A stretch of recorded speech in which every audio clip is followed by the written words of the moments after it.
ওষুধ দিয়ে ডায়াবেটিসের মূল কারণ দূর হবে না, ওষুধ দিয়ে ডায়াবেটিসের মূল কারণ দূর হবে না, কারণ ওষুধ কোষ খালি করবে না, বরং ওষুধ কী করবে, যে আরও কোষে ওভারলোড করবে। তাহলে ডায়াবেটিস রোগীর কোষ খালি করা দরকার না কোষে আরও বেশি করে ভরা দরকার?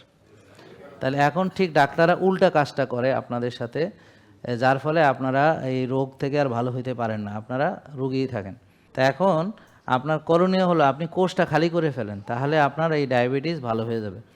কোষ খালি করলে রক্তের চিনি কোষে ঢুকতে পারবে। তা কোষ খালি করার জন্য কি করতে হবে? আমাদেরকে রোজা রাখতে হবে, ব্যায়াম করতে হবে, হ্যাঁ, ভালো ঘুমাইতে হবে, মানসিক প্রশান্তির চর্চা করতে হবে। আর যেহেতু আমার রক্তের চিনি বেশি, তাহলে আমি আর বেশি চিনি খাবো না, রক্তের চিনি বেশি চিনি খাবো না।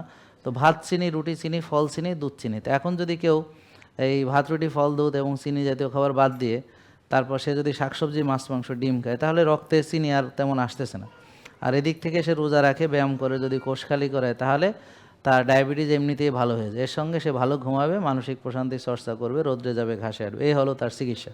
জেকে লাইফস্টাইল লিমিটেড, ওষুধ মুক্ত সুস্থ জীবন।